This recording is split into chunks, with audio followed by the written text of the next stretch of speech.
Conscious Body didn't join the call by I accident. had a day, man. Today has been a day universally. Yeah, it's been a day for Iris. That's why Iris is not here. I'm coming down with the office flu. Amy had a day. It's been a day, man. It's a weird fucking, and it's a fucking Tuesday. True. Fucked Like, up what that the it's fuck? Tuesday like this. Alright.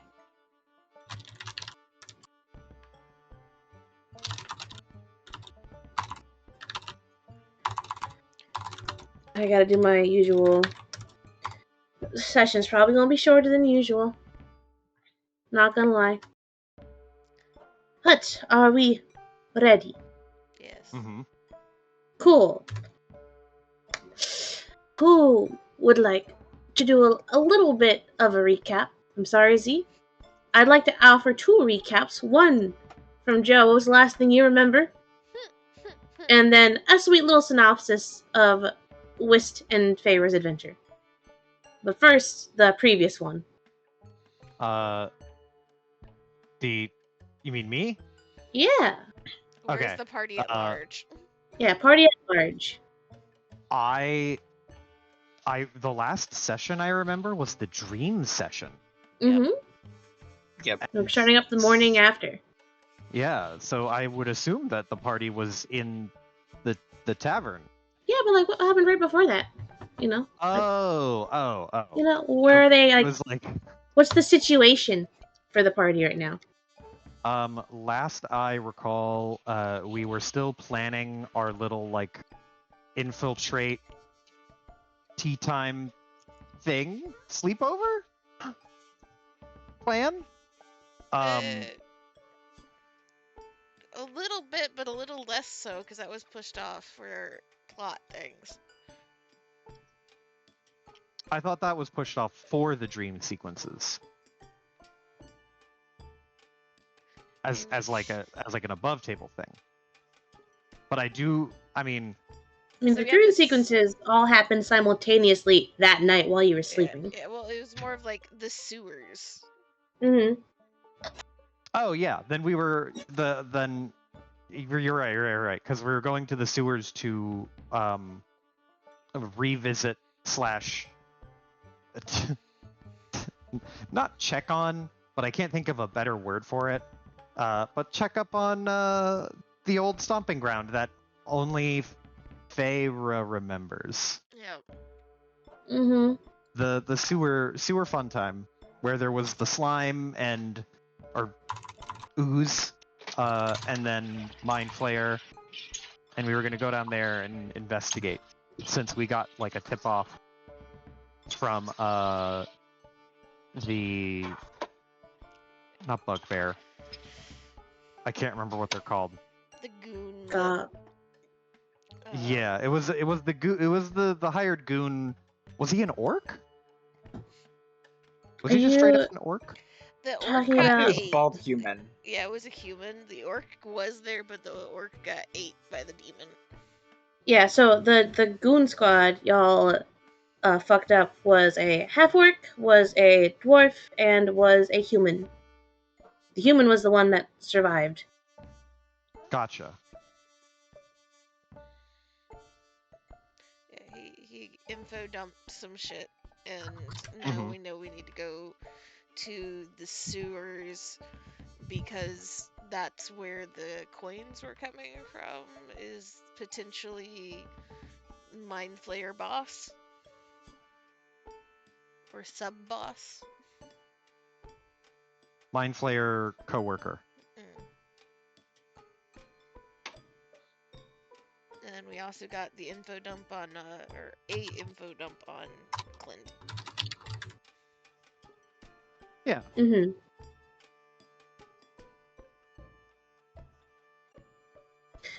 Right, because y'all went to the yawning portal. We went to the yawning portal, ran into Clint, had a little hallucination episode. Turned out okay though. The 0 on the wisdom save. Yeah. He doesn't need those. Yeah, who needs that? We got information At least as much as that one chick knew about the situation, and then information about Clint, and Clint revealed that he was undead of some flavor to everybody, and then we went home after Iris had Rosette do a sneaky side conversation, and everybody had fucked up dreams. Mm-hmm.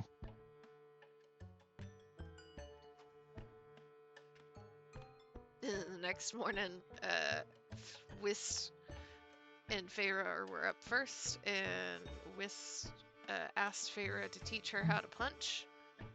And so Feyre is like, sure. So they took a walk towards docks, and Feyre taught Whis how to punch. Kinda. She's still too weak to actually do much damage, but at least she's happy.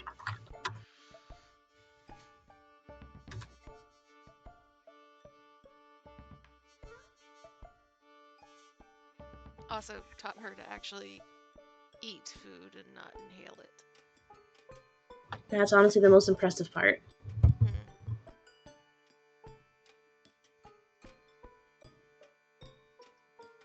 Alright. So, we could say that Feyre, you and Whis start heading back to the tavern. However, Whis remembered that, she has a job. Actually, she runs a clinic. And she has to go back to do that.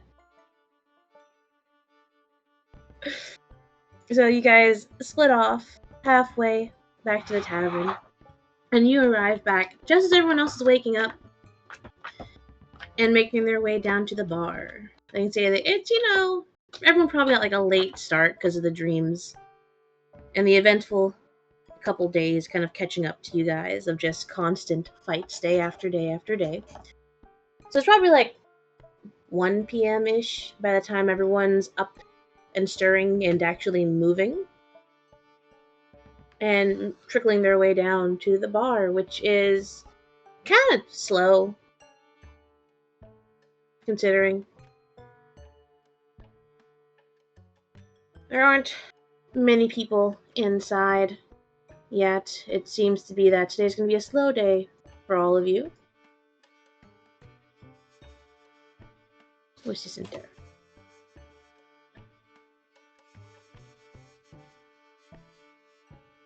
But we have Clint and Ashley somewhere. I assume we're just walking into the bar, or I mean, y'all going live here, so downstairs. Yeah. I assume y'all just like trickled downstairs where it's a slow day. No one else is here. Feyre is arriving as you guys are trickling down. Or maybe you've been at the bar for like a couple of minutes. Hasn't been all that long. I'm huge. Big Ash. That's...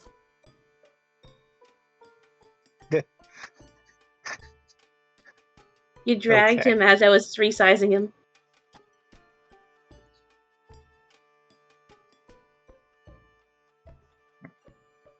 Well, good morning, everybody.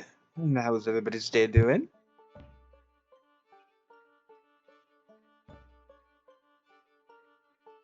I understand. And then he goes and grabs a drink. Shrinking.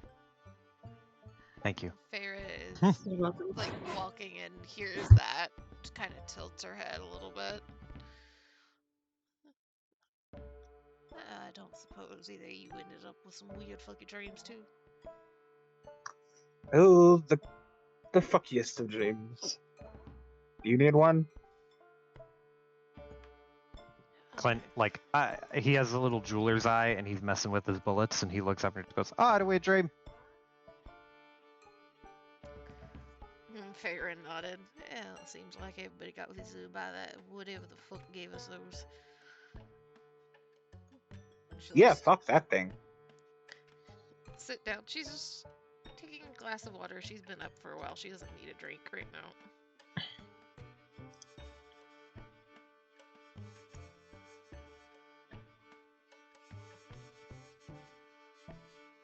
You see coffee starts to get made and poured in front of you all.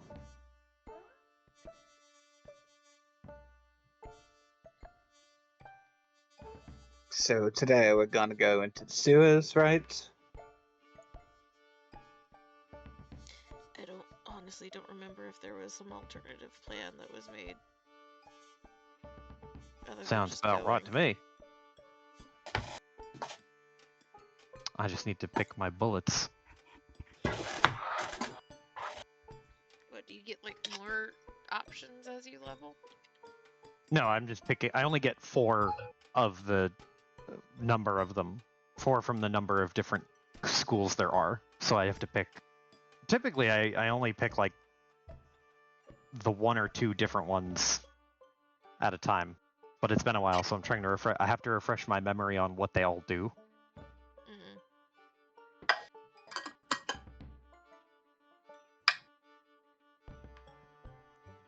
Figure's just kind of looking over the pair of them and tilts her head.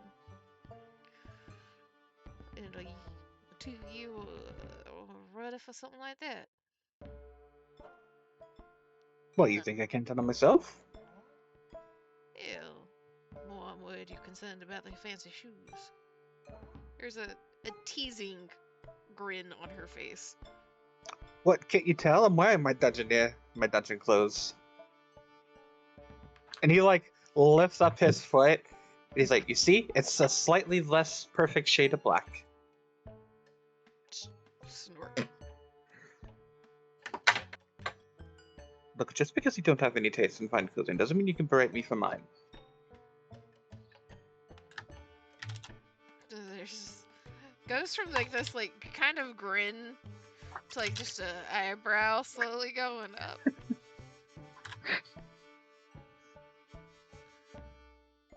And you can see there is a consideration before she just shakes her head. It's not worth it.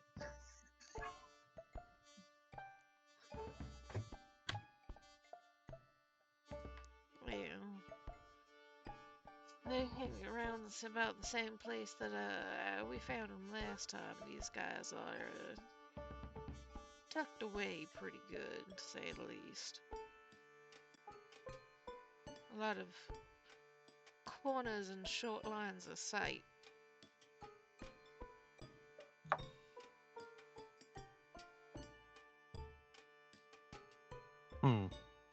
Close quarters. Not my favorite place to shoot.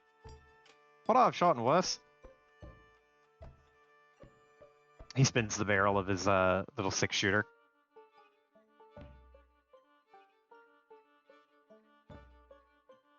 Nothing a bunch of sneaky types like us can't handle.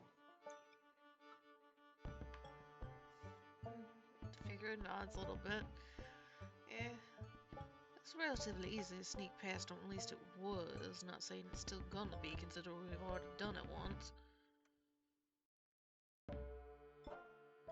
Well, did you get caught last time? They were otherwise concerned and engaged. I mean, they shouldn't have any reason to up it, right? Well, last time we stole their hostage. Oh, fair.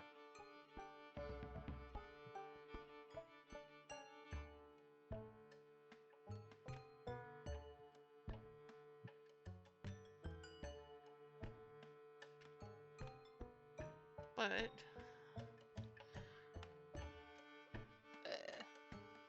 if the two of you are relatively ready,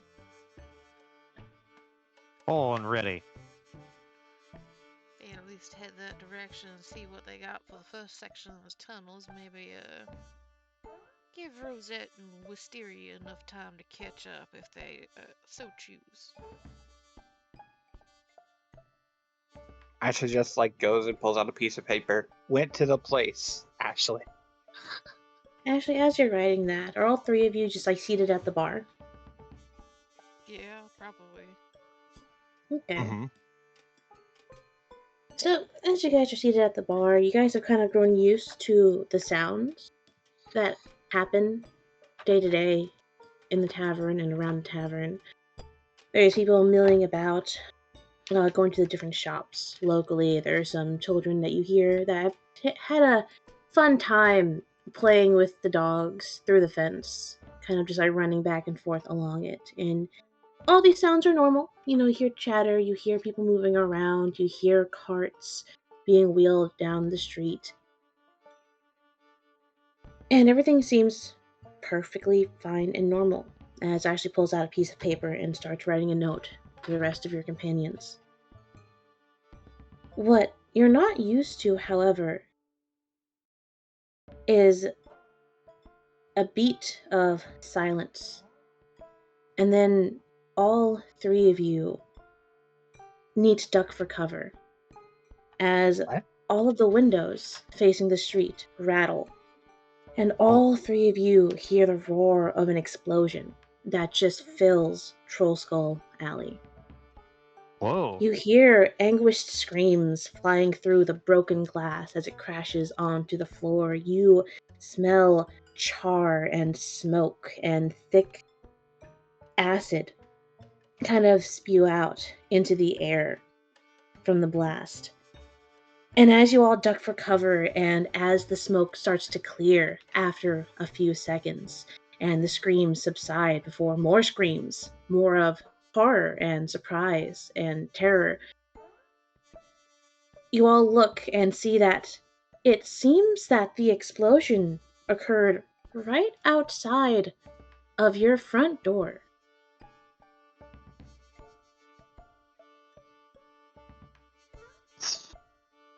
So a bomb Alright, who just the went fuck? off? Yep. An explosion happened of some sort right outside your door. Ooh. Hey. Well, ain't no time like the pleasant. Clint's gonna hear the explosion to hit the tuck and roll, and also he is going to grab Winslow and roll with Winslow. Aw. Yeah, You gotta I'll keep grab Baron and put him on my head. gotta keep Hamburger Puppy Duck. safe. Duck under the tables with the dogs. Imagine Fayer just hops the bar. Pretty much. Yeah. Farrah will, go over the bar, duck down until she is sure there's not going to be a second explosion, and slowly peek over and look over and see Clint and Ashley with their dogs, and just be like, Liv, I think you might be wanting to keep an eye on Winslow and Baron here, and maybe make sure we don't have no fires nowhere. Liv kind of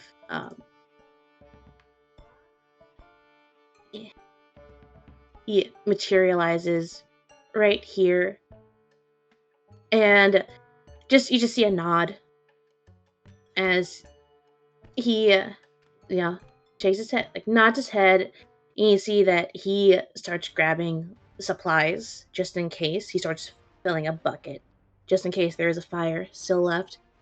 And Winslow and Baron are both just whining. They're very scared. They're kind of shaking. Aw. Because they don't know what just happened. There's a loud explosion. There's smoke in the air. There's glass everywhere. Essentially, the entire, where's my fucking measure? There it is. All of this is glass. Now. Pretty much all of these windows shattered. And this entire area here is covered in, shattered broken glass. And both Baron and Winslow are very scared and definitely try to shove their noses into both Ashley and Clint's armpits and their side, Aw. trying to shield themselves from the scariness. But Liv opens the back door to the backyard where you hear some more whining of more confused dogs who have some have come to investigate at the back door, others have retreated back to the doghouse. Others are kind of just running around, barking, not sure what's going on, more agitated. You get a mixture of dog responses here. But Lip opens the door to the back and kind of just gestures to put them in the back away from the glass. Mm-hmm. Clint Clint is going to take off his hat and put it on Winslow, and he is going to carry Winslow to the back, like real quickly. Do that like crouch, hustle, walk, and then carry Winslow over to the back, and then like deposit him down there and be like, "Stay out of sight. You stay right here." He's gonna tap him on the top of the head. Aw. Get a lick in return. Flobbery kiss. Does he leave the hat with Winslow? Yeah, he's going Aw. hatless. Aw. Winslow needs it. Winslow needs his comfort hat. Winslow kind of just shoves his face into the hat and kind of just lays down. Oh. Ashley, I'm assuming you're doing the same with Baron, putting him into safety. Oh yeah, and he has his little monocle. He's fine.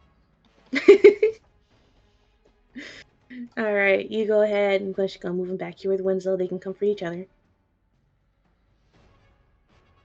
And you hear more commotion in the streets as people are kind of shouting and more shock at what just happened. There's still some smoke. You do still smell some fire. But as far as you can see from inside, it doesn't look like there's anything major other than the glass. Farah, you step outside to investigate. Yeah, she'll step out onto like the front step. Does she open the door? Yeah, I don't think she would have anything like any other thing to do here.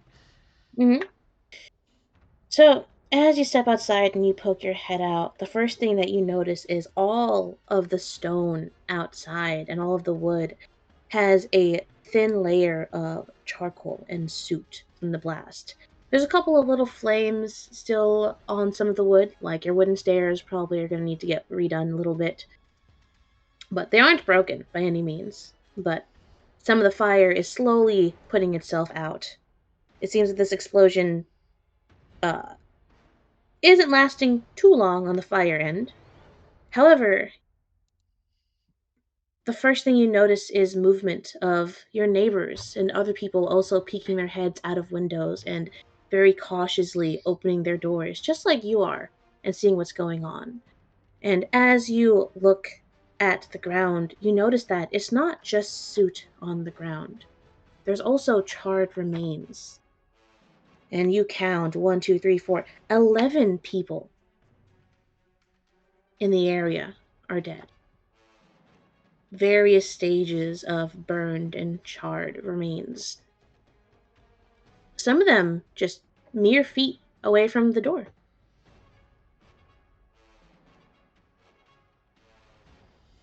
But there's not any seemingly anybody that's aggressive or any mysterious packages or anything nearby. You see 11 corpses in an area. Some of them closer to your door than others. Some of them farther away. And that is all.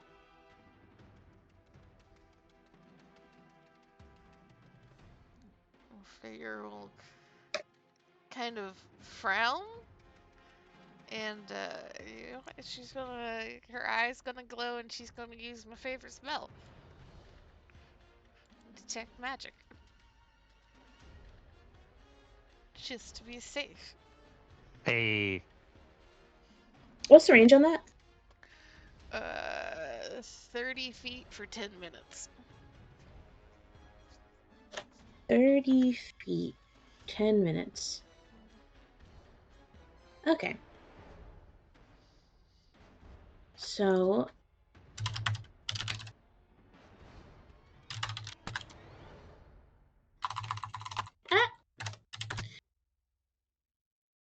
Does that only work on active things? Detect magic.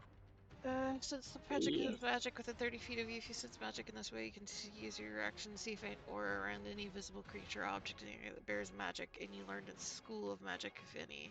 Can penetrate barriers, but is blocked by a foot of stone. an inch of common metal, a thin sheet of lead, or 3 feet of wood or dirt. Doesn't say anything about active or inactive. Okay. 30 feet. Alright, so I will say that it's fading fast, but as you activate this, as you look around, you see a just very faint pulse of evocation before it fades away. And at the very edge of your little radar, you see another blip of it before it disappears. Like fresh blip? Yeah. Just a little small blip. It's kind of like this entire area is just sprayed with evocation, and then there's just this concentrated ball of it, much smaller in comparison, all the way at the edge, that just disappears from range. She will kind of glance over her shoulder back towards Ashley and Clint. Somebody's throwing magic our way. Well, Anyway. we better have... Yeah. Go on. Oh, yeah, go ahead. Oh, I was saying, well, we better fucking get them. If Clint like runs up, the windows just completely gone. Yep. All the glass gone, blown open. Clint is going to rush up and like not dive through the window, but run up and like poke his head through. Is there anyone who's overtly wizard coded running away? Nope. Well, shit. I imagine as soon as like Feyre like called over her shoulder, she like kind of jumped the stairs because she doesn't know how strong and sturdy they are anymore. Mm-hmm.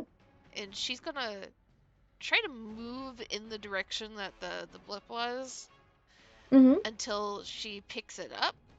She's not gonna, like, even if she sees a person, she's not going to run up to them directly, but she is at least trying to see if she can get back in range. Okay. So, as you move further and further along, how far is she willing to go? Probably 2-3 blocks, maybe. Okay, doesn't take that long. Maybe moving up half a block, you get the blip again. This small little ball of evocation. Same size and strength of the blip you saw over at the tavern. And it's stationary.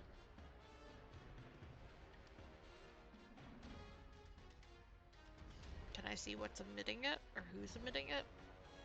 It's coming from down inside an alley.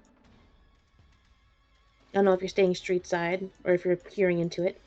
She will sneak up to the corner and peek around. So, you peek around and you see, at first, nothing in the alley. You see barrels, you see trash, you see some wooden crates that look like they're also going into trash. And then you see a little head poke out from behind a barrel. Looks like a child. A little 12-year-old boy that you've seen around. He's one of the ones who has taken a great liking to one of your larger dogs, particularly the boxer mixes. And he kind of reaches into a barrel where he plucks something out. And then you see him duck behind the barrel again and start moving away down the alley.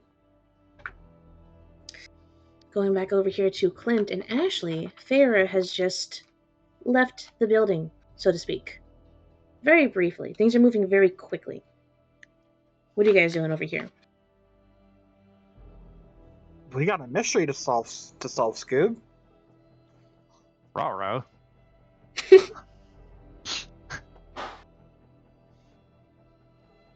but that's what we're doing, I imagine. Okay, so can you be a little more specific? So Farrah's in pursuit of our would-be bomber. I think Ashley's gonna go ask any witnesses nearby, the ones that aren't charred to a crisp. And then, secondly, he's going to send a letter to uh, Arrow. What? I forgot his name. Oh, Archer? Archer. Archer. Okay. Archer. Okay, I was close. Okay, no, Better than the name. you're right. You were very close.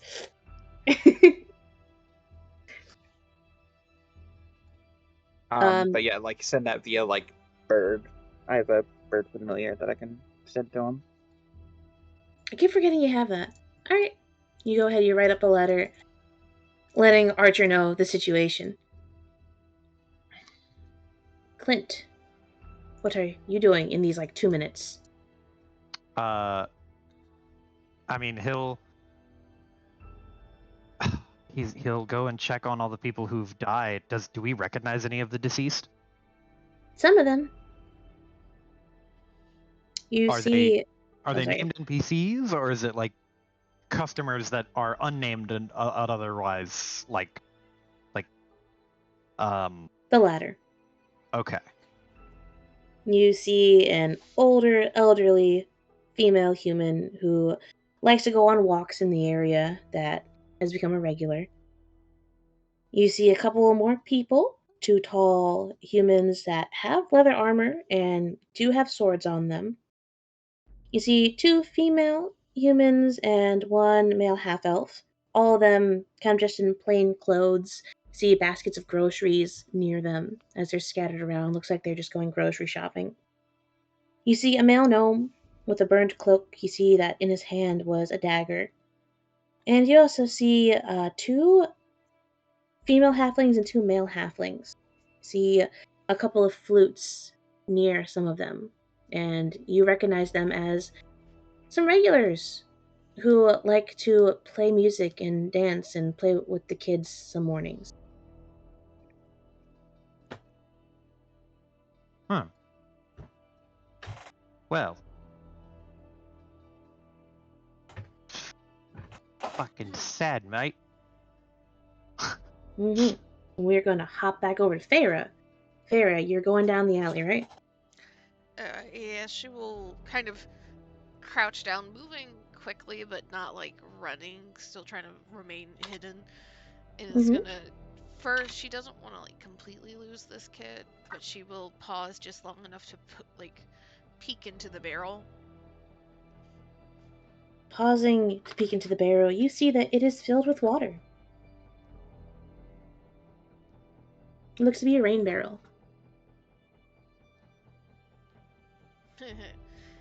You know what nifty thing I have? I can control water.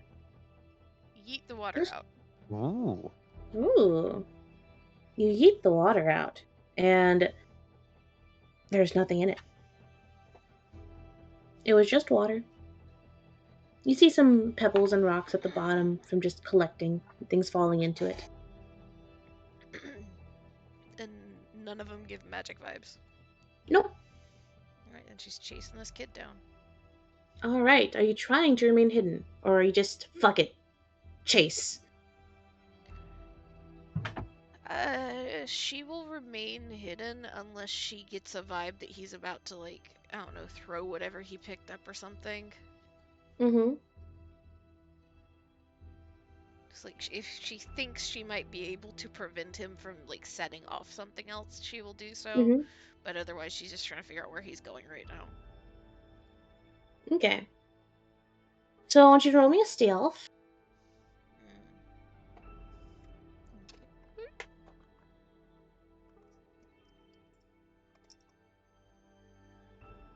I really should just dump my dice out before I get asked to roll. Let's see, what's my stealth bonus? Okay. D20. That's a 19. Alright. 19 total? Yes. Okay. So, as you're following this kid, he doesn't really seem to have picked up that you're following him at all. He doesn't seem to be running. He seems kind of like almost in like a stupor. He's kind of just walking, one hand on the wall against the brick as he keeps walking, keeps walking, keeps walking until he stops at a bunch of boxes in an adjacent alleyway. And he kind of just crawls under one of them. And as you get closer and he disappears from sight, you see that it looks like it's a fort of some kind. It's got a sign on it with different child drawings. You see little keep out signs. That's commonplace for fort for only the coolest kids on the block. But you Mhm. saw him crawl in there and you don't see him leave. Does it look like kind of like a stack of like boxes and crates and shit that might be piled Yep. up against like a door, or? It looks like an abandoned like cellar. It looks like it hasn't been touched in years, is what they've used as like the load bearing part.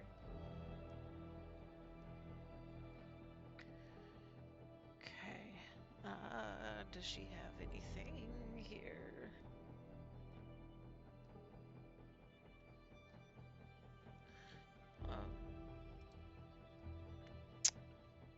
Not really. I don't think we ever like got any special items that let us talk to each other, which we really should rectify. True. Did I give that to you guys or was that my last group? Fuck, I don't remember. I don't recall ever having the ability to talk to anybody aside from like using Because Rosette. Yeah. Yeah, okay. It's. Alright, new mission. Get y'all sending stones. Yeah, yeah. Um, Okay. I mean, if she is relative, like, she understands the vibes of like little kid like crate forts and shit. Mm She probably lived in something like that for a period. hmm. Mm hmm. If you And want, you can roll insight on this kid.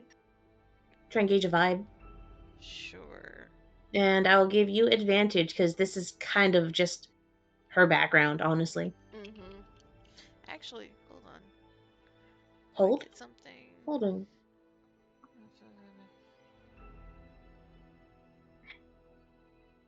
Okay, I was looking at my background like feature. Mm It's just a movement bonus right now.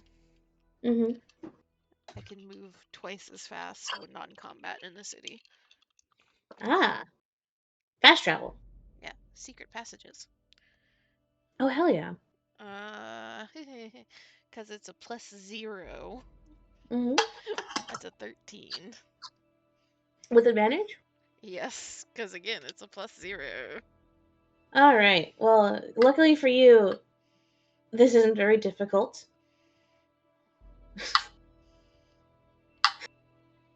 DC was 12. Hey. So, Feyre, you can just tell. At first, you were suspicious of this kid, but as you just slowly followed him as he made his way over to this fort, you see that the way he moved was very kind of subdued in a way, but also very cautious. It reads as just very scared. You see the hunch in his shoulders. You see him look both ways before he went into the fort. I'm still not detecting you because, I mean, you're an expert at this shit. But you're able to get the vibe that this kid is very, very scared and confused, and he has gone to somewhere he considers safe. And I will give this to you for free. He's not leaving the fort anytime soon. Well, uh, her friends did not trail along behind her, so she is. I imagine she will just kind of walk up to the fort Mm-hmm. And whatever is being used as the door, just kind of like lightly, like one knuckle, knock a few times.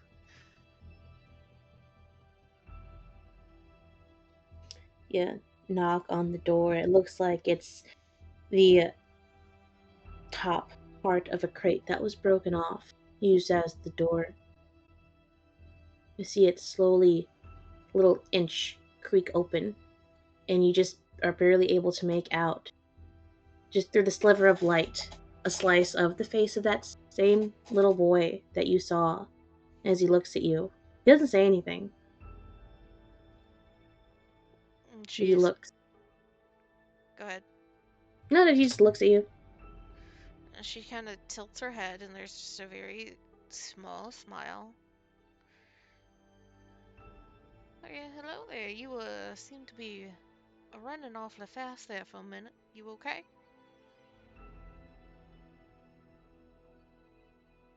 He kind of creaks the door open just Hey, I the have to split time. for a bit. I'll be right back. Sorry. Okay, hope everything is okay. Um, he creaks the door open a slight little bit more, and you're able to see a little bit more of his face as he looks at you, and you see the hint of recognition of he's seen you before. You're the dog lady.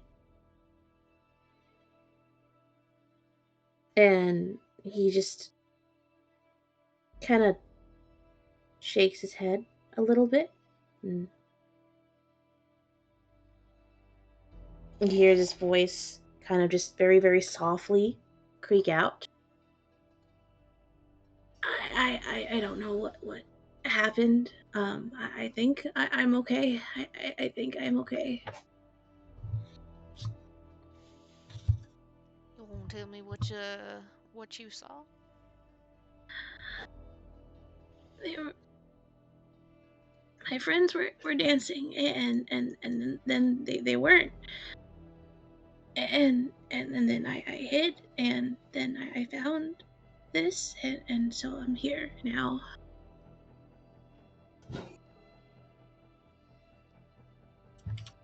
Found this? Does he have something in his hand? His fist is kind of clenched.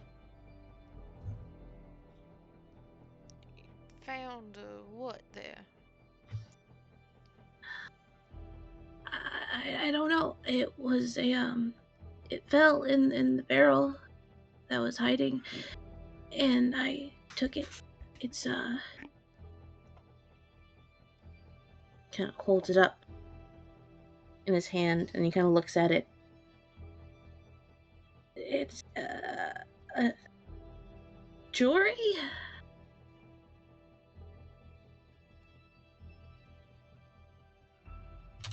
Can I see it now that he's holding it up? Mm-hmm. You see a silver necklace with red beads, but there's only 2 beads left on it. You can see the broken chain where the clasp was.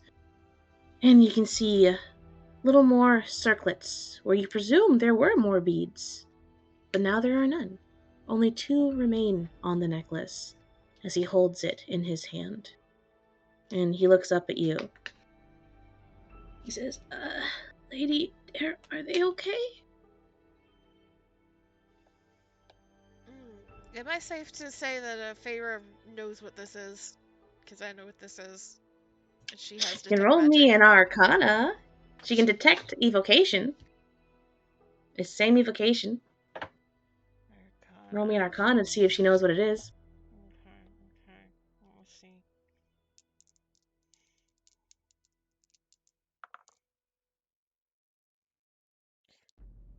What the fuck are my rolls tonight? It's not great. It's 13 again.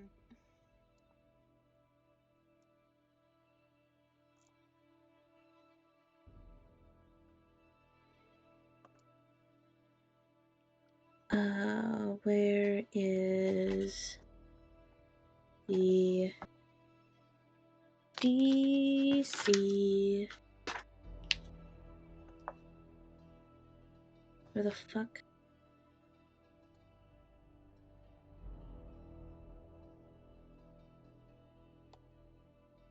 Oh, whoops, I'm on the wrong fucking page is what this is. You said 13? Yes. Oh, shit.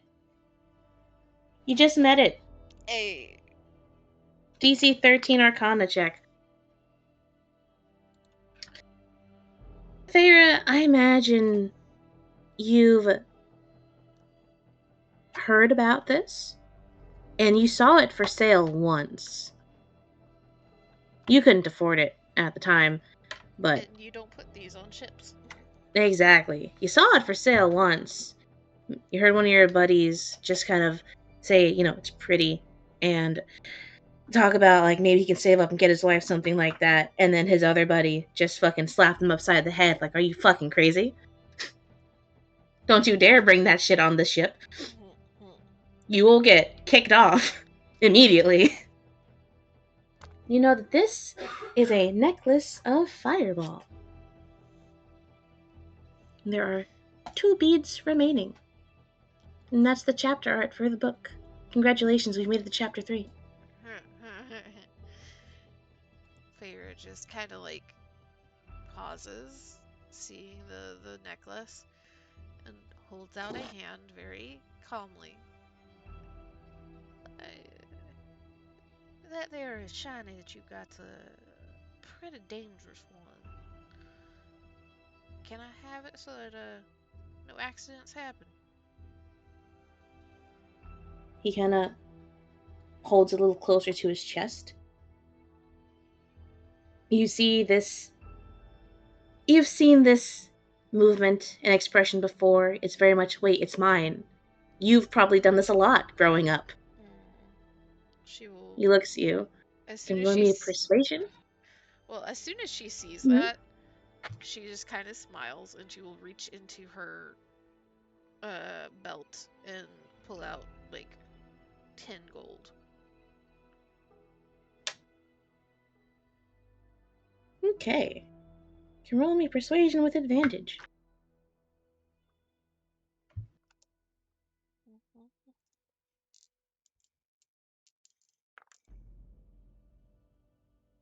That is, she is charisma, so let's hope this is better.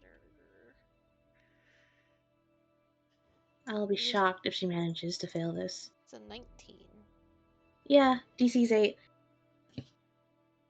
With the 10 gold, you see he kind of hesitates there a little bit before he just very slowly opens the door the tiniest bit more, and you can see his full face. And he doesn't come out, but he reaches a hand out from the fort.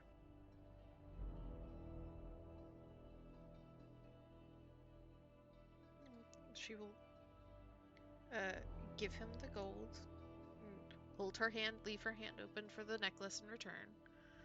Takes the gold, and after a second, he slowly brings a hand back and places the balled up necklace in your hand.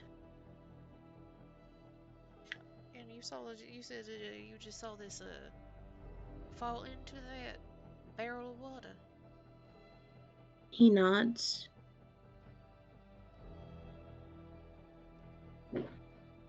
Fall in like from a rooftop or get tossed by somebody? I think from the roof. I don't know. I heard a plop and it was there.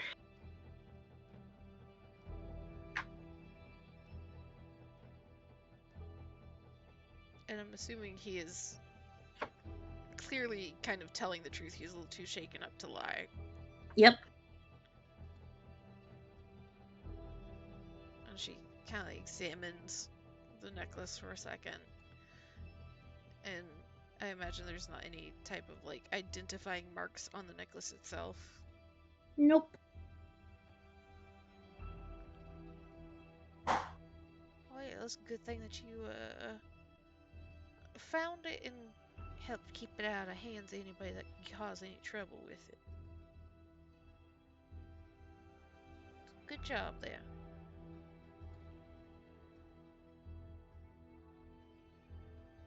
He kind of gives a stiff nod. And you kind of see he kind of like puts his knees together and kind of hugs them a bit. And kind of props his chin on top of them. You didn't answer the question. Are they okay? Well, I don't rightly know. I saw you run and I took off after you. I do know some people are hurt.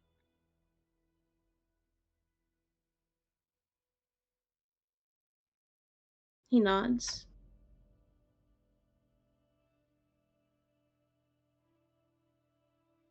He doesn't say anything further. You got somebody to look after you.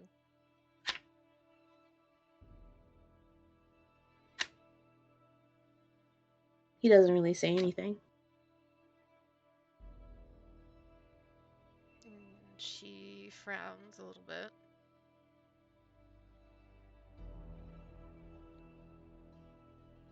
You wanna go? You wanna go someplace like you gonna be safe till everything calms down a bit?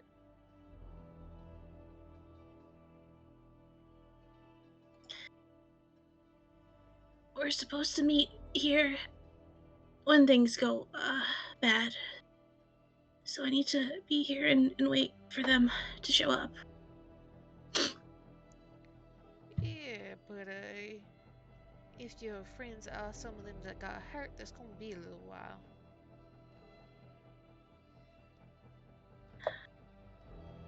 Can I leave them a note so they know where to find me? She nods. Mm. And he pulls out like a bit of what looks like charcoal. Not an actual pen, but kind of just like a stick. Something you'd use more for art. And he kind of writes it on the inside of the door. He looks to you, and he turns the door. Looks like it was just leaned against the other crates, not really attached at all. And it looks like he's wrote, "Hey, I'm going to be at," and he leaves that blank. He kind of hands you the charcoal to fill in where he's going to be. And Feyre will fill in. Since we don't have a cure here to protest and Wisteria is canonically back at the clinic, she's gonna send him to Wisteria's clinic. Oh, okay. He turns and he looks at it, kind of squints a bit.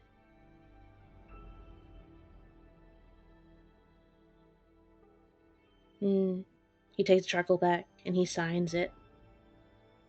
You see that his name is Martin.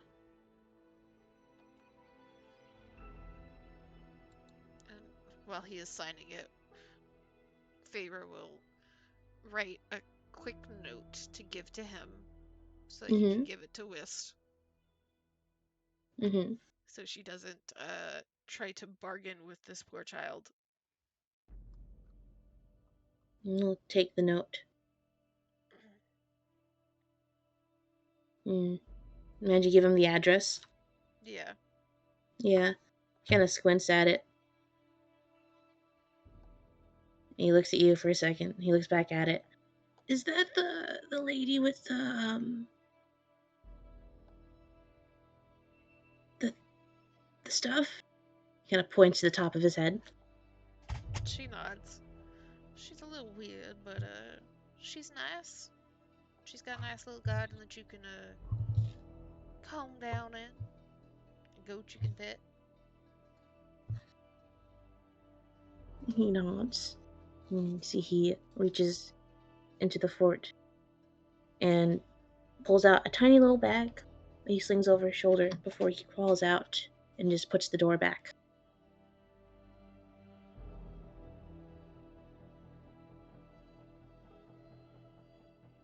I'll come check on you and once everything's fade out a bit. He nods. You see he kind of sets his jaw, and kind of squares his shoulders in a way that, Fair, you have seen all too much of. He is going to stay strong. He is going to get through this. And it kind of fills you with a bit of nostalgia. Because you remember back when that was you. He kind of squares his shoulders. He takes the note and gives you a nod. And then he starts walking away from the explosion in the tavern. He's going to go the long way.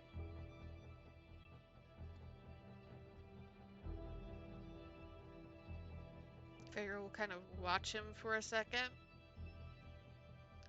And then she knows it's going to be more than likely completely useless, but she will wait until he has turned a corner, and then she will scale the nearest building to see if she catches any last glimpse of somebody fucking running on some rooftops. Unfortunately, it doesn't hurt to double check just in case a miracle happens. However, there is no miracle. Not The only even thing if you I roll a see, D100 and hit 100? even if you roll a D100, it's gone. They're gone. They have left the building.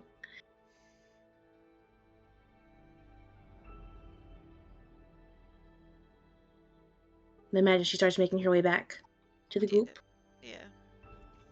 Mm-hmm.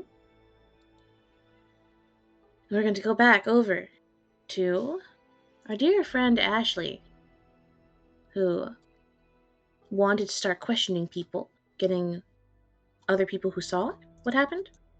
Yes. All right. I'm back. Sorry. Well, welcome back. You good? You okay? Yes. The front door was cracked open, and one of the cats ran out, and so we had Oh to shit. do a quick emergency cat find. Oh, that's so hard to do. Yeah. But it was okay because Rolo, none of the other cats went out. Rolo is the only one who went outside. And she's curious, but also very scared. So she got like maybe 100 feet outside the door. And I assume she got scared and tried to go back inside, but she ran to the neighbor's door and was like, why won't they let me in? Why have they Yeah, but abandoned me? I walked outside and started calling after her, and then she started crying. Like, she was not far outside, thankfully. Aw. Very confused. Why won't they let me in? Mm-hmm. Aw. I'm glad the kitties are back and safe, right? Yes. Okay, that's good.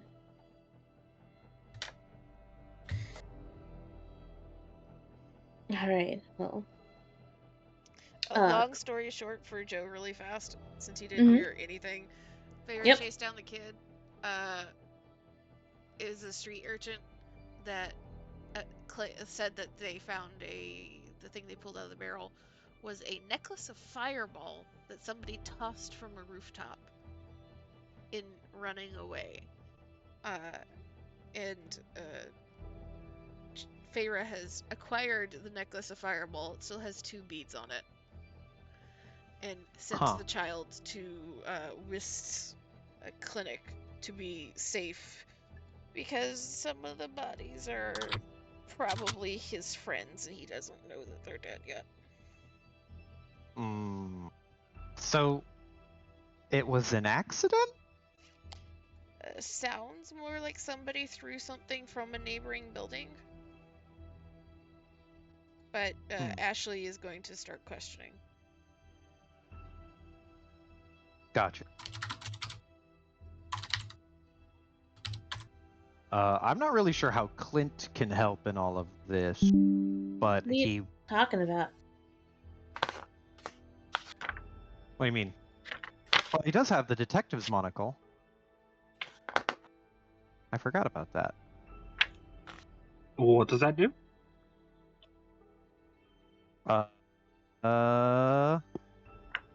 I think it might be in my D&D Beyond. Hold, please. I'd also like to know what it does. I don't fucking remember. I just meant like fucking his cracked intelligence, fucking investigations intelligence skill. Ah, here we go. While wearing this monocle, you have advantage on any investigation check you make. In addition, you can use an action to twist the monocle's lens to view the area around you as it was at a time within the last 24 hours. I forgot My about brother in that. Christ, get to work. Holy shit! I completely fucking forgot about that. I didn't even know The that DM's you wife had would that. get her. How the fuck did you get that? Where did he get that from? I don't remember where I got it. but I Probably remember Danny giving it to Duskmorn's. me. It's Duskmorn's shop when y'all went shopping there. Oh yeah. Yeah, it's in the handouts. I remember seeing that. I thought, man, this shit's so cool. I completely forgot that. That'd be very useful here. Yeah. Okay. I don't need to ask anybody. You're up, Clint. Clint is going to. So Let me here's the reread thing. this real quick. It does look like because he can only use it for 10 minutes. He Mm-hmm. will need something like Mm-hmm. he will need to know where to look. Yeah, I was gonna say Clint will walk outside and like survey the wreckage Mm-hmm. and kind of look up and around and just kind of think to himself about where to pop this thing off. So Ashley can still help by asking questions and narrowing down area. Okay. Yeah. Because I can tell I you will right go- now, if he just Yeah. goes back to 10 minutes ago, he's just gonna see explosion. Fair. Also, give me 1 second. 5-minute break. Okay. Now, is there a way I can add a custom feature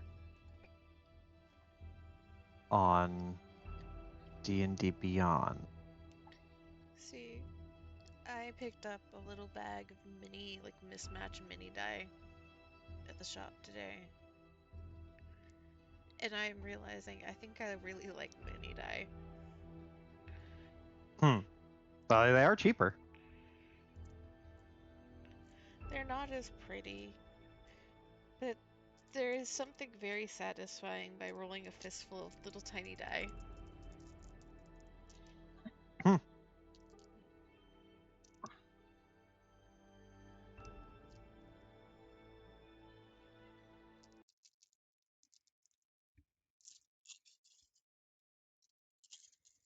Let's do...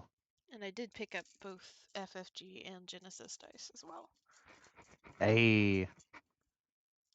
So I finally have Genesis dice. I've not had that. And the FFG dice are a lot nicer than the ones I had.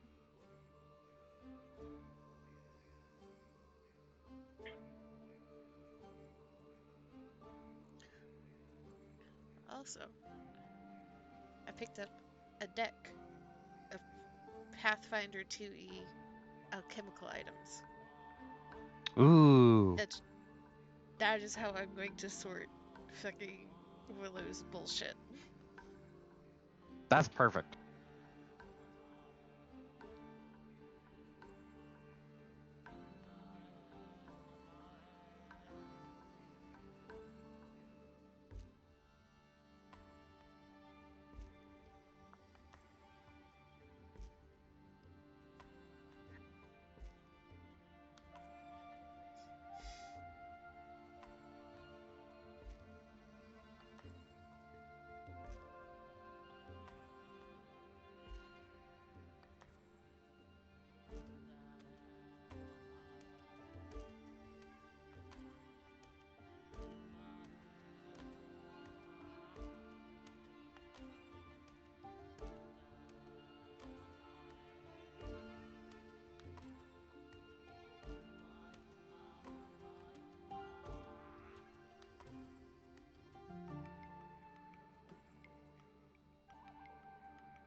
ever, like, even if like your like nose and sinuses aren't stuffy, but it felt like your head was stuffy? My head feels stuffy. Mm,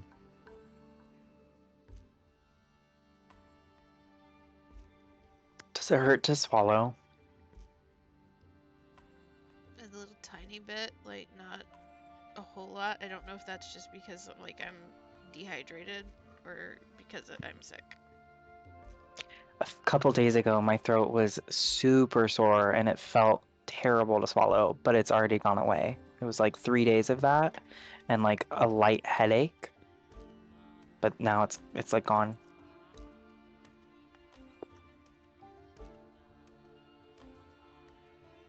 I don't like this.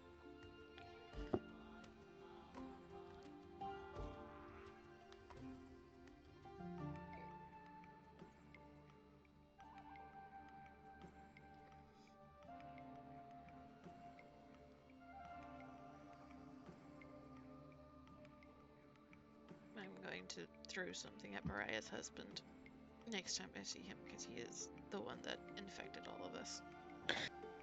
Hello, I'm back. hello. Hi, sorry about that. Emergency potty break deployed. Uh,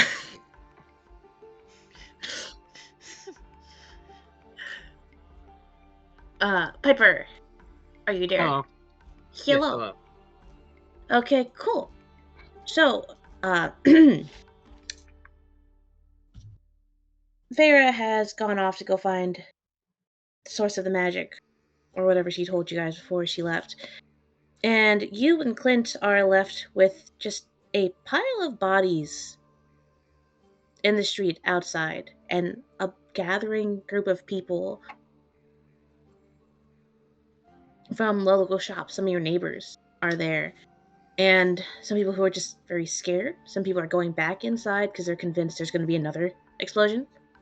There's a lot of confusion happening, and some very like panic and stress. There's people crying because, I mean, a lot of the people that died here were locals. You just spot a few familiar faces, though, in the crowd that just look very concerned. Um, the closest one would be Fala,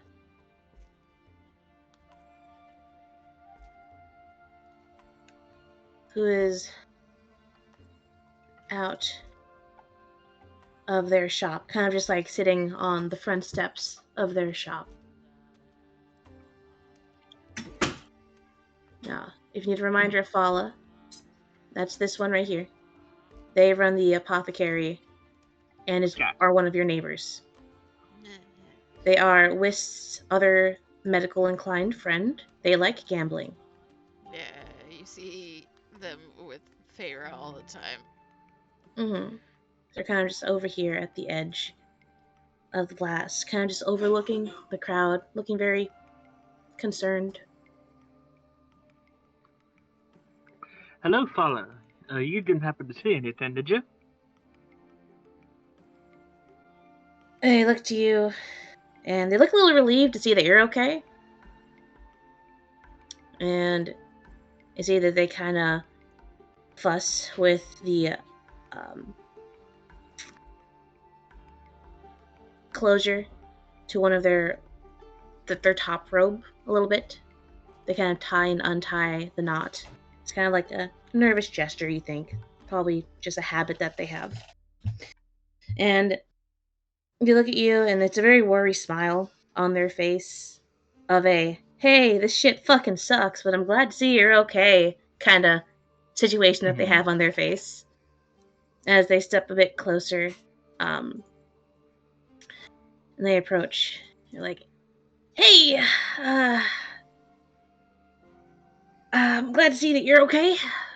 I hope everything's fine. You guys are pretty close to the blast. We're alive. We're alive. Alright, yeah, I don't really know what to make of this. I mean, I think I saw something, but I don't know, it's just shocking. I mean, this doesn't really happen.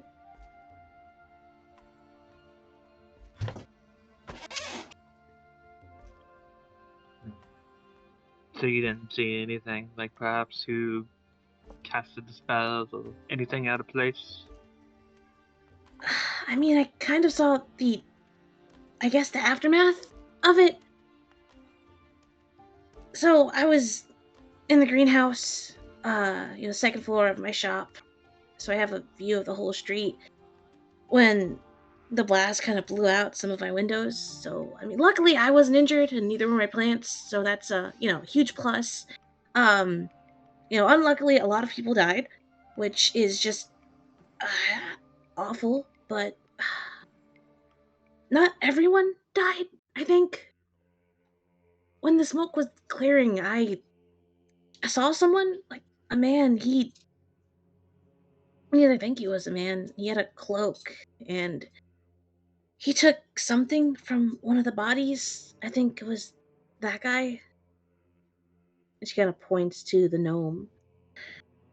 And then he just started, like, limping away. He seemed really badly burned, and he kept looking over his shoulder, like he was afraid someone might be following him. And when he looked up towards the shop, I kind of just ducked so he didn't see me, because I don't really want to get on the bad end of a guy who survives that kind of blast. So, yeah. Alright. So some guy survives, walks out, fairly unharmed. So we just place the status in here. Can you repeat that last part? That's something to go off of, at least.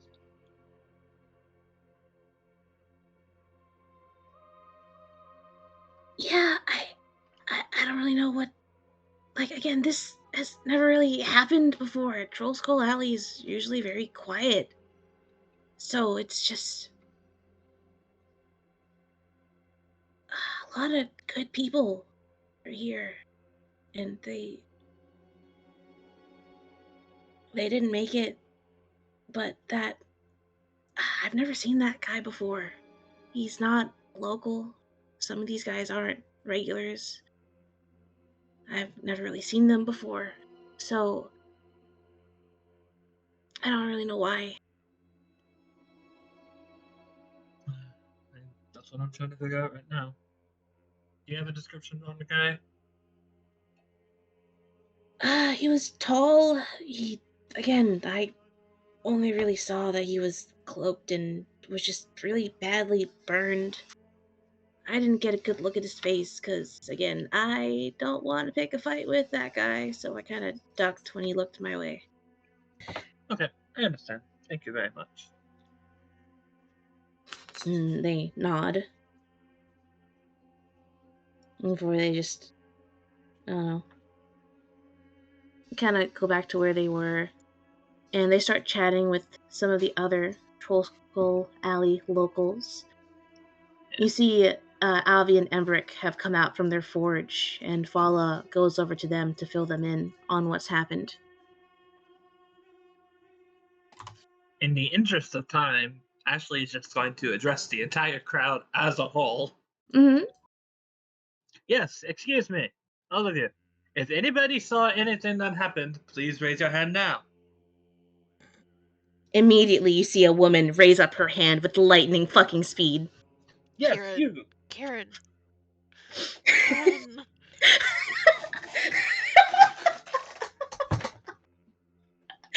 Shut up, Z. I can smell the Karen. Shut up. And Ashley, you see that the woman who raised her hand up the fastest. No one else raised their hand, by the way, because who the fuck does that? But she raised her hands first, and that's what's important to her, at least. She steps forward kind of trying to step away from the bodies, because that's not good. And you hear the heels clicking as she approaches Ashley. You see that she's very well dressed. She's in, you would say, like, a human in her, like, late 30s, early 40s. You don't recognize her name, or recognize her by sight, but you can just tell that she is wealthy and privileged of some nature. You're not sure if she's just more wealthy than others, or if she's noble or noble adjacent, or whatever. However, she does have an air of I am important to her as she struts up to Ashley.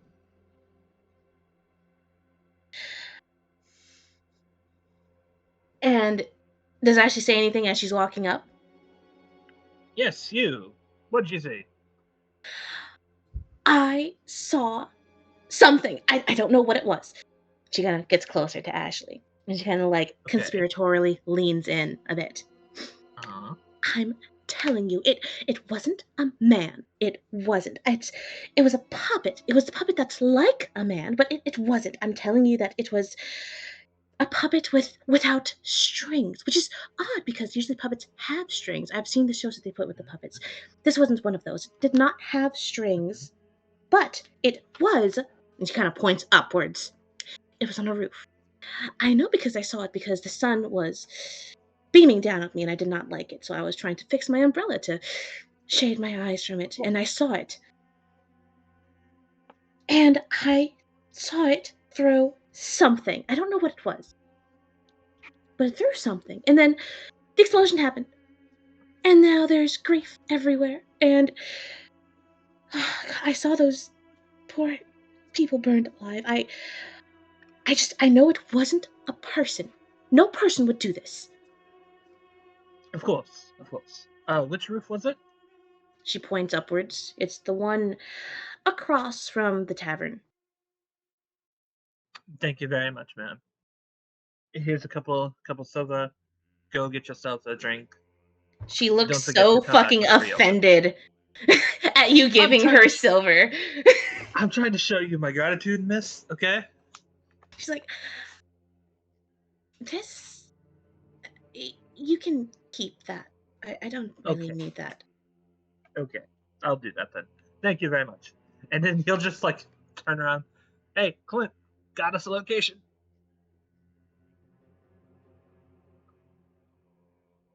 Perfect. Clint is going to pull out his gun, check that Hold it up. is loaded. Before you do that, Perfect. Clint, Pulls out the gun. you've had some time to poke around with the bodies while he was questioning people. So if you want to do some regular investigation checks. I would love to. Okay. And let me. Oh man, I get to use my fucking shooty dice. Let's go. Your fucking million bullet dice. Well, only one. This is the D20.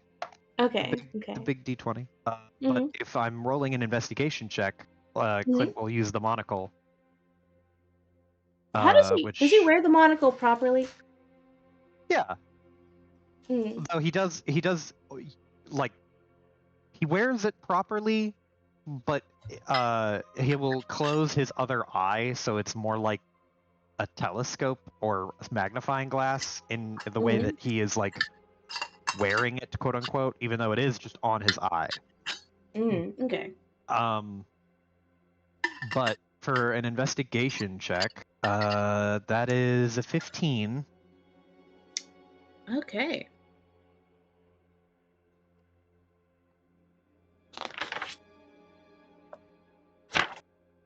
Page turn ASMR. Sorry, flipping through pages really quickly. So, as you look around at the bodies, again, you count 11. The ones that you recognize as regulars kind of just make your chest feel a little funny as you see them, because you saw them yesterday, and you saw them this morning when you looked out the window when you first came down. And now they're like this. Which I don't know how Clint would feel about that, but probably not good. Not good. Very not good. And the only thing you kind of get from those bodies is just sadness as you look at them. So you focus on the ones you don't recognize. And that would be the ones that are in armor and have weapons. Now, while it is perfectly legal in Waterdeep to wear armor out and about and to have weapons on you, it's not that common. The only people that you see actually do that would be other adventurers, especially ones who frequent the Yawning Portal, or people coming in and out of town as they rest before going on their next mission, or guards. So the fact that everyone else except for these four are just in regular clothing kind of piques your interest a bit. And as you focus on those, you see that one of the dead humans, clad in leather armor with a short sword on his back that's just been covered in soot. You see And that. Sorry? covered. He has a sword on his Mhm. back that's covered in soot. Yeah, Gotcha. his explosion Yeah. and burning to death, And you see that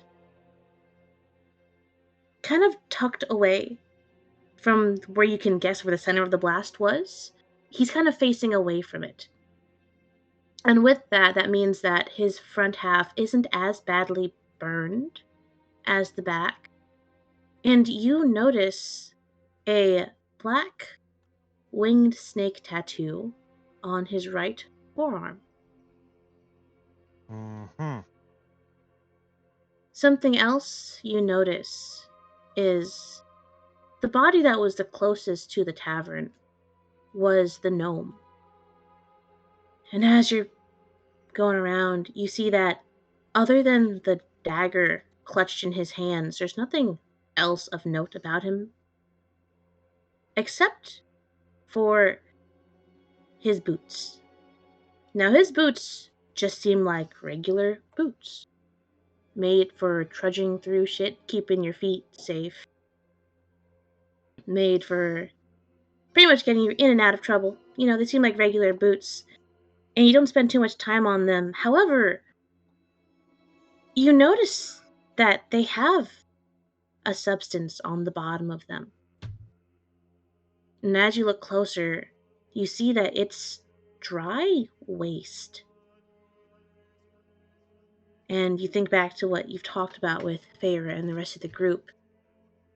And you're kind of struck with the realization that it seems like this guy was in the sewers at some point recently. And now he's damn near dead on your front doorstep. Hmm.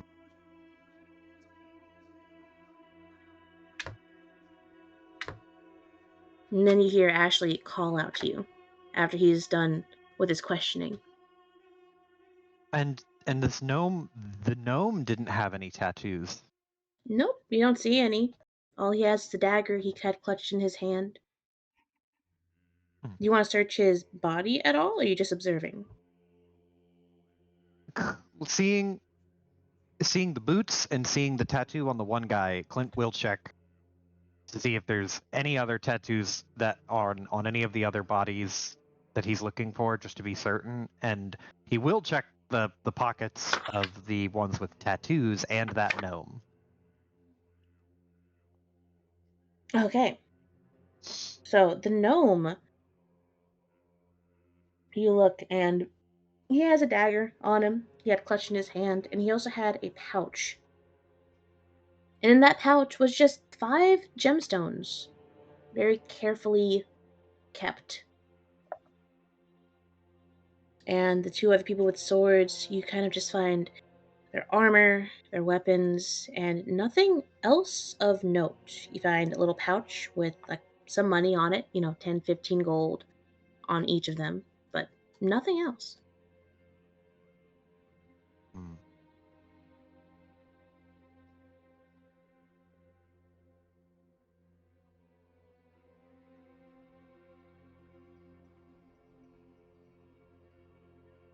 Well, when Ashley calls out, Clint will hustle over to Ashley and report. Or go ahead. I was gonna say at this point, as you hustle over to Ashley and Feyre, at this point in time, I think Feyre has it's been long enough that she rejoins them as Clint and Ashley start joining up.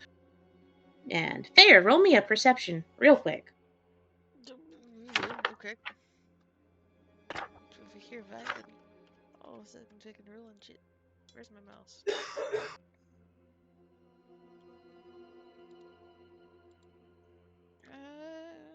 Where's my d20?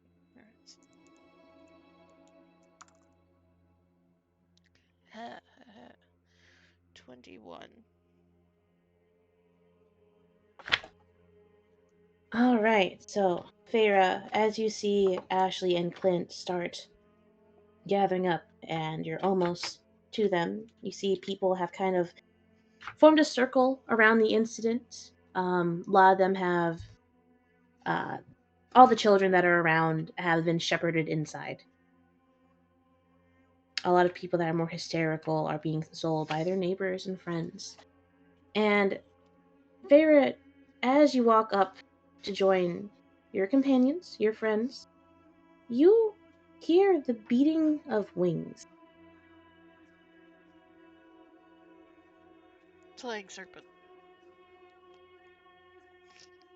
No, actually. Oh. And go ahead and move your tokens together if you want to group up as you can. Farah, you look up as you hear the beating of wings, and you see that other people have also started to hear it, but you heard it first. And as you look up, you see what looks to be a griffin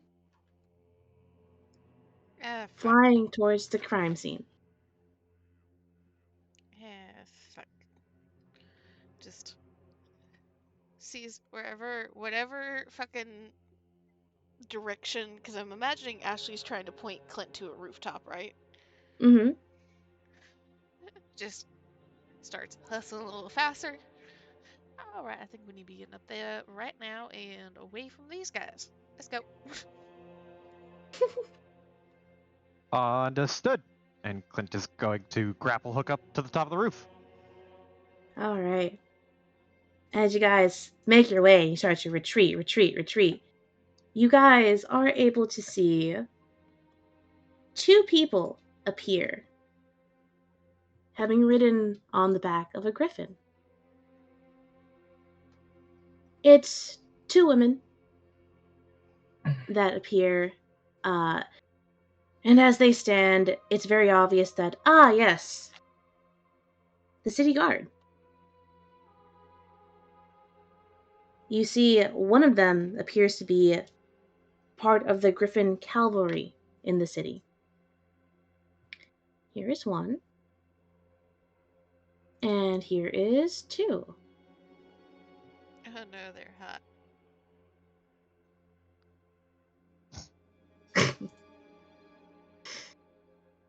And they land a little bit away from the crime scene, not wanting to disturb it. And they get off of it and immediately start getting to work. Some other guards have arrived on foot and they start sectioning off the area, getting the civilians to retreat a bit, taking their own witness statements, securing the crime scene, investigating. But they are getting to work.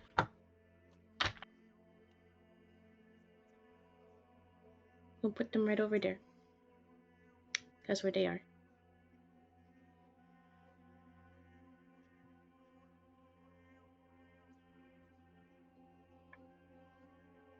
Nope, Favorite You all wants retreated nothing to a do with roof. them. Oh, yeah, I know. But you guys do see who is in charge of the investigation. And they do, I don't know, you guys trying to hide as you go to the roof?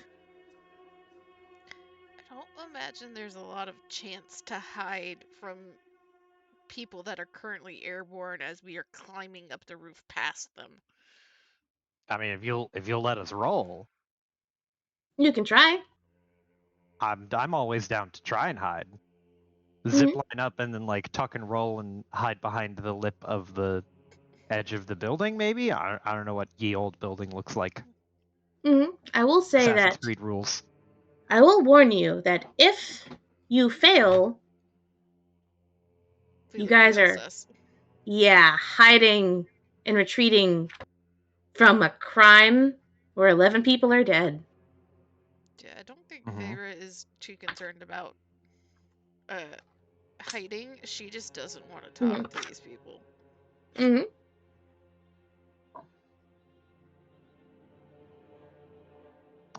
If nobody else is really ducking and covering, There's no need for us then- to. We didn't do it. Yeah. I just don't like cops, man. But That's why we're not talking to them. That's why we're leaving. that's fair. So you guys go up to the roof. And you guys see that events are starting to unfold. The watch has arrived. Things have started the legal proceedings, and all the official investigations have begun.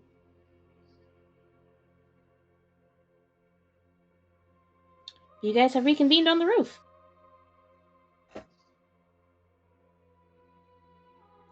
Feyre is just gonna like kind of casually crouch down on the roof once like she's got her footing, like back towards the street, so like she is not hiding. They couldn't accuse her of hiding, but she is also making sure they can't see what she is doing directly.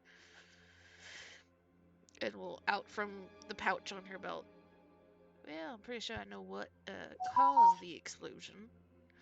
And she will show the necklace to the other two. These neat little things cause nice big fireballs coming out of nowhere. Ooh, that's nifty. You know, I'm pretty sure that this was related to, I forget the name of the faction. That's the snake. Xanathar. Oh, it's Xanathar this. Guild. Hold on. The No, it's snake. the Zen. The snake. Yes. The snake, and the winged snake is not Xanathar. It's the Zent. Yes. Right. The Xanathar is the one in the sewers. Yes. Mm-hmm. But Clint will say this is probably related to more Zent and Xanathar Guild stuff, because I saw one guy with shit on his boots, and another guy who had a creepy tattoo. Okay, I'll take it. So then the question is, who was doing the throwing at who? And why was it so close to our nice little establishment? Because I don't necessarily say that I would believe in a coincidence here. What are the odds that they were just fighting and it all was a huge coincidence that's right outside our door? If it was just a normal fight, we would have heard it starting up before we had the big explosion. He rubs his chin.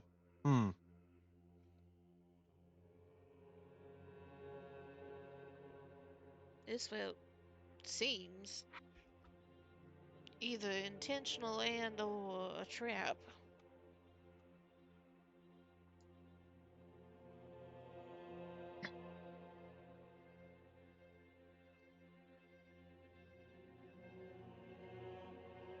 Y'all find anything around here that's interesting beyond shitty boots and bad tattoos? We know the roof that they chucked the thing from. This one? Clint will look towards Ash and be like, which roof was it? I believe it's this one. He's going to take the monocle, and about how long ago was the explosion? I'd say we could just call it an even 15 minutes ago. I feel like Clint's cracked enough to know the exact minutes, though. Okay. yeah, then he's gonna hit the monocle and do a quick little rewindy to exactly 15 minutes and 15 minutes and 1 second ago to see where the person is or whatever this area looked like. Hi, Sailor. It's that same orange octopus. Alright, Clint, so you go ahead. Can you describe to me what this looks like, though, for the outsiders? Uh, What do they see when they look at Clint? Because only he sees the effect. But any special effects with the monocle? Flavor is free.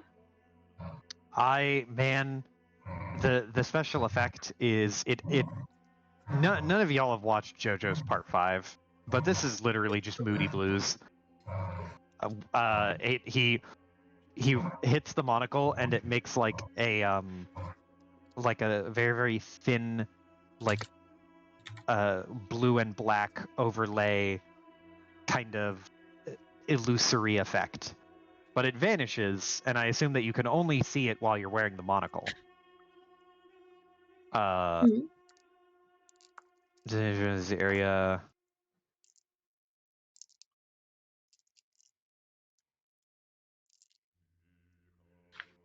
Yeah, and the whole area, it doesn't gain color since he can't discern color of the past incidences, so it just stays in that blue black hue as he is examining whatever.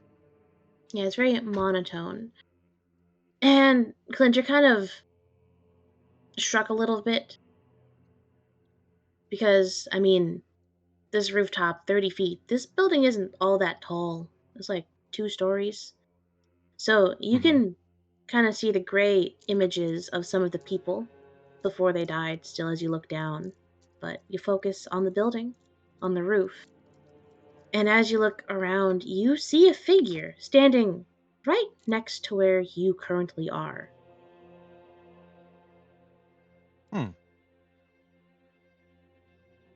And this figure is blurry beyond recognition.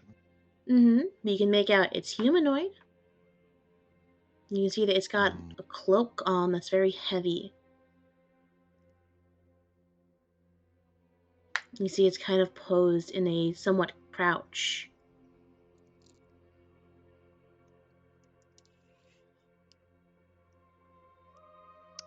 So it's not, I wouldn't say it's not standing, it's more so crouching, as if it's spying on the people down below. Okay. But this creature didn't throw the thing because it's just spying? You only really see one snapshot. Oh, I can't rewind and slightly move it, kind of play with the time frame. If you can roll me, you know what? Roll me an Arcana. Oh man, Clint is passably good at this.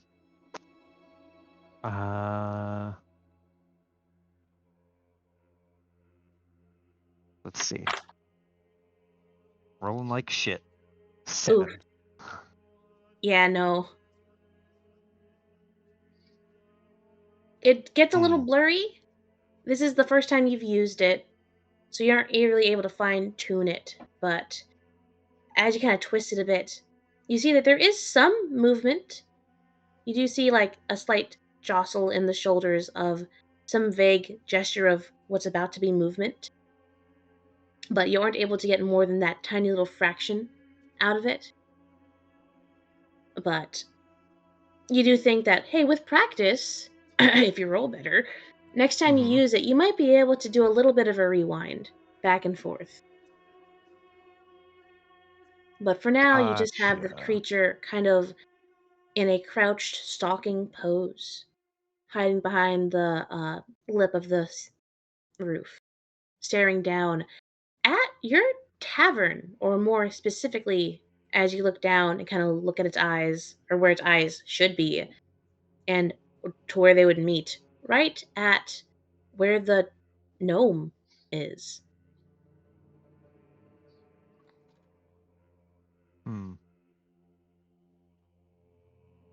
Clint, like, you can see him doing some mental math here. Mm-hmm. And he's like trying to put together all of the things that happen, and he's just like, well, I'm not sure if this guy is exactly our pup, but he's looking at that gnome down there, the one with the shitty boots.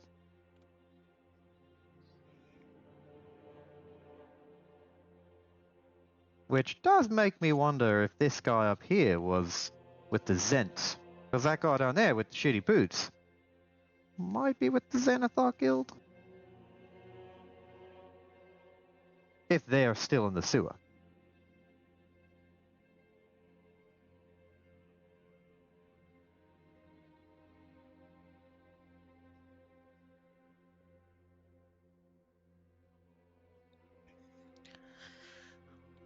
Okay.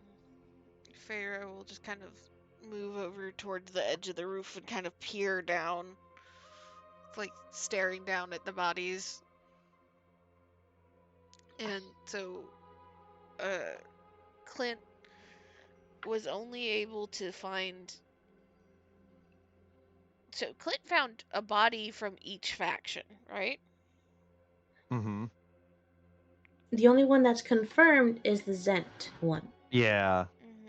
Clint supposed that the one with the shitty boots was coming from the sewers and was probably related to the Xanathar Guild, just by virtue of him having poopy boots and being the target of someone who was from the Zen, or being the target of someone who he is also assuming is a Zent.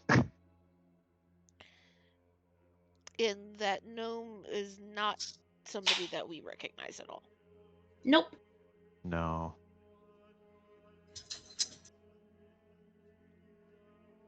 There's a lot of assumptions going on here. Mm-hmm.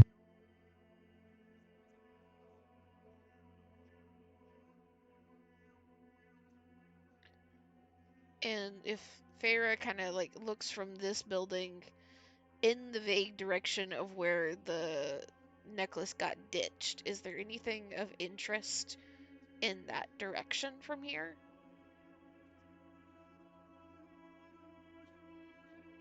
Give me 1 second. I have to fight for my objects and possessions. Give me 1 moment.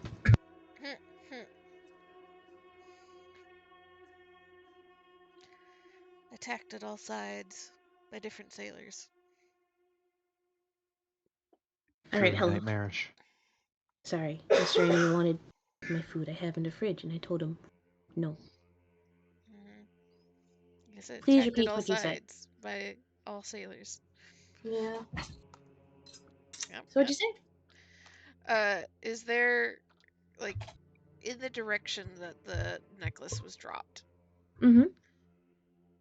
is there anything of interest heading that direction? If she's like looking along the roof lines, and would she know of any place pertinent or potentially pertinent?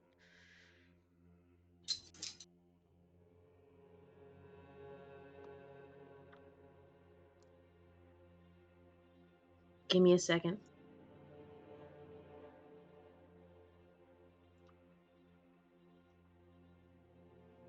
Let me look. Because I might be able to give you something like super duper specific.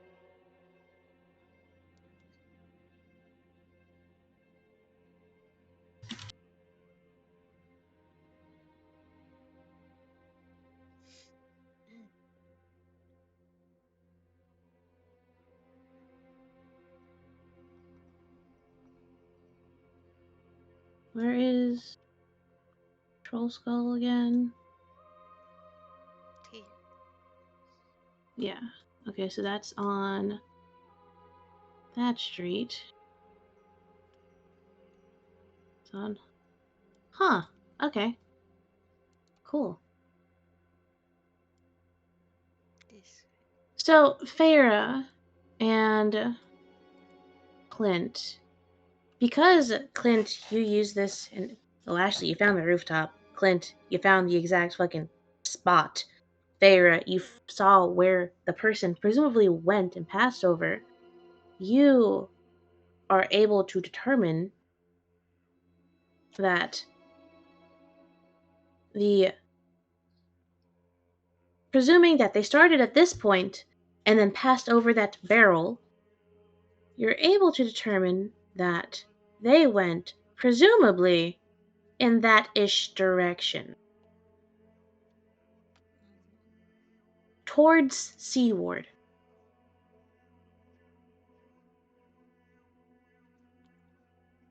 And seaward's the ritzy part, isn't it?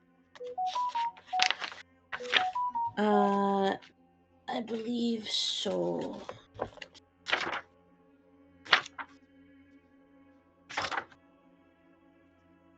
Yes.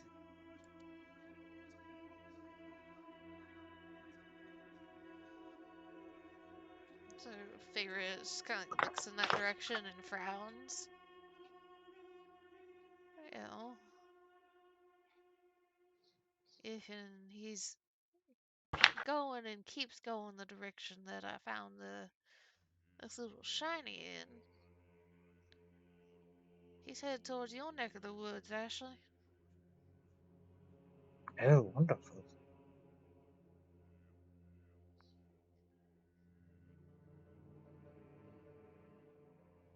So I'm guessing our current ship to Suez is cancelled and we're in pursuit of this guy. Feyre just kind of tilts her head one way and the other. Well, part of me wants to say yes, but I don't think we won't be catching nobody. A little too slow That's in more the or less my uptake. thought. Yeah. I get the feeling that this is all connected anyway, so I feel like we might as well go in, shall we? That's what I'm thinking. I'm thinking all of this is going to be conveniently one person. And if not one person, at least one person might have an idea of where to go.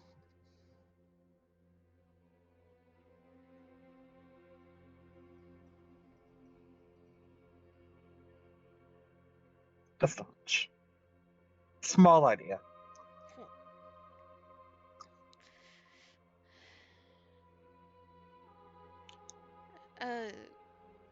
Clint, you were poking around them bodies, right? That I was. Wouldn't happen to have been any of the kids that come mess with the dogs down there?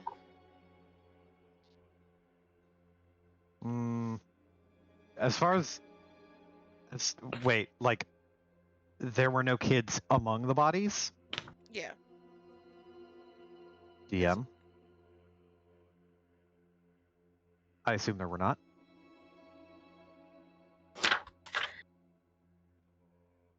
While there weren't any quote unquote children among the bodies, there were halflings that have you all Clint, you saw 4 halflings, all of them dead. And you know Yes. that those 4 halflings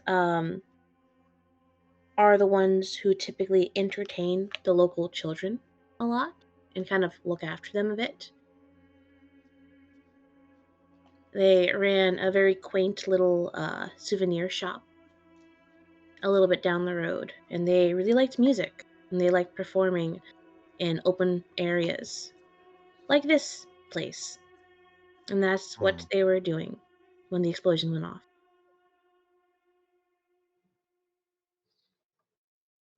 Clint just shakes his head and just goes, "Well, I didn't see any kids."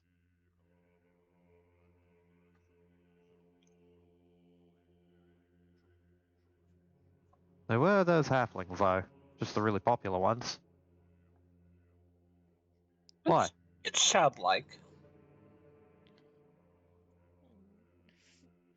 I assume, like, Pharaoh, if she recognized this boy, Mm-hmm.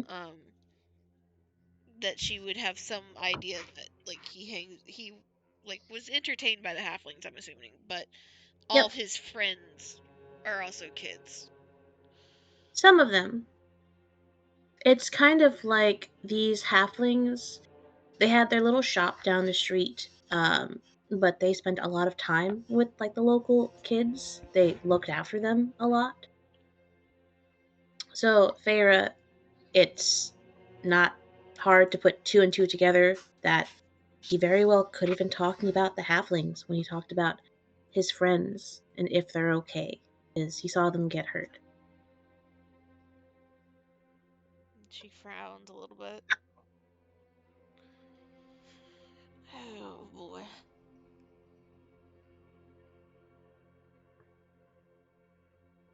Just ended up chasing the street rat out of here, and he was asking after him.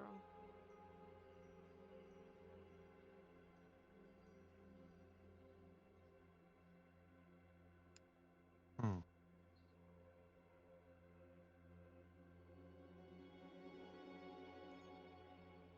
And she just shakes her head. There's a. You're paying close attention. She has made a decision of some sort, but she is not voicing it. As she like shakes her head and straightens up and stands up. Well, y'all just about said it. I'm thinking we need to be going to these sewers still. Probably with a little bit more caution than we initially planned if they're throwing around these things.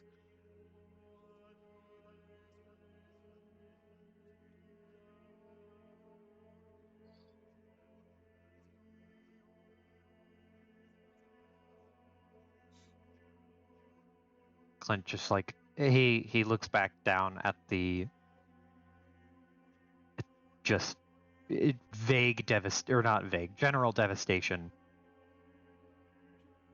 and he kind of not squints his eyes, but just grimaces a little bit, and then nods. Yeah, I think you're right.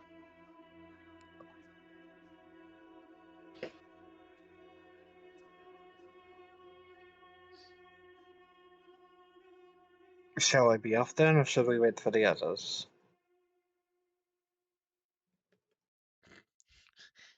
Fairy tilts her head a little bit. I think we got something we need to pick up at the shop first. Maybe they'll catch up by then. What do we gotta get at the shop? She just points at her ear. Hell, I was running off after that street rat. Y'all was still back here. There was another explosion. Without Rosette around, we weren't gonna be able to talk nothing. He blinks for a second and then kind of rubs his chin and goes, you make a good point. Are those cops still down below us? Yes, they are. Hmm. They're talking. One of them is writing in a notepad. The blonde one. While the red-headed one is talking with her. They both look very serious, but the red-headed one is absentmindedly petting the griffin. That's kind of just very patiently sitting. While other city guards are investigating the crime scene and sectioning it off and doing all the normal crime scene shit. Hmm.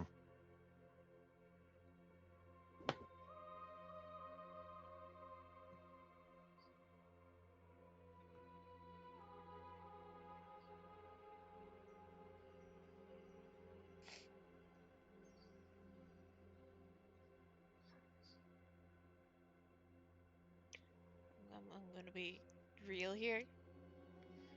My head has gotten fuzzy enough that I don't have much logic left. Okay. Okay, That's we can why cut it I here. asked if we should wait for the others. Yeah, that's why I was like, let's get some sending stones, then we can be done. Yeah, Okay. Mm-hmm. put that on the docket. Get some sending stones. We don't have to RP that out. I just figured, say it. Mm-hmm. You tell us how much gold it costs. We cough it up. Sending stones. How about you just have regular sending stones? Because that's boring.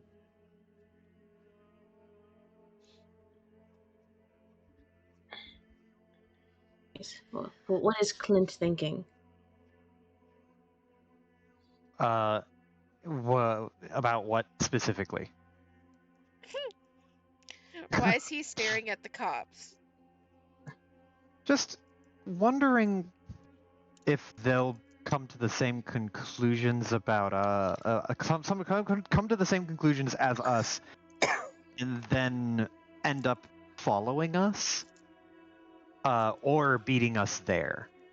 That's I gonna think be we've the established that RP cops do absolutely nothing unless it's against us. I'm sorry, I'd like to correct. That is a Joe World thing? true. I have never said that. I will fully admit, never rely on the police in any game I run. It will only go badly for you. But in other games, that's up to the DM. Yes. I will say that you want to do an insight check and a vibrate on these guys? I'll be honest. I don't think that what I'm asking would actually be able to be assessed by an insight check, because Clint is more wondering, like, what are the odds that they'll be able to figure out what we figured out and then beat us to the sewer. Like, we're making a detour to go grab some stuff and then possibly catch up with everyone else. If these two figure it out and go straight there, what's going to happen? So the reason why I asked for an insight check is, while you can't really gauge their clue collecting, you can probably gauge how good they are at their jobs by how they carry themselves, how people interact with them. And Fair that enough. could probably give you a percentile of like, okay, what are the chances that they'll do their job? I'm going to roll it. Okay. I'll let you know. Okay. I've got a -1. Yep. You know what? Better than I would have expected. 13. With a 13, considering the way everyone is kind of deferring to them without question, it could just be the grave circumstances and the grief in the area, or it could be that they're actually respected. You're not sure which it is.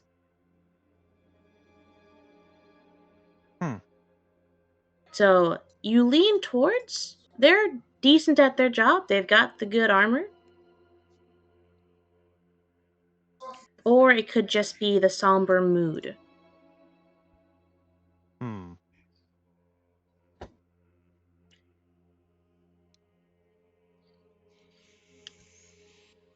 And I will say that if you guys want to go ahead and get tree sending stones, we're going to go ahead and do I'm just going to do it very simply. Easy maths. We're going to do 150 each. 150 each. 450 out of 893. So that's like half.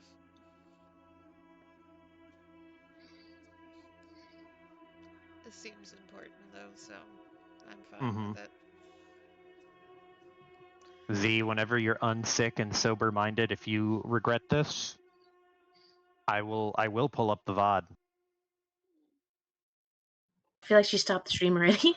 Nah, it's still going, but Okay. I would prefer our characters be able to talk in situations where they've been split up. Like, reliably. And if we don't always have a Rosette here, or something fucks with her telepathy, or she gets knocked out or something, having a couple of sending stones is good. We just have to remember to, like, if we split the party, everybody has to be with somebody that has a sending stone. You can flavor the sending stone however you want.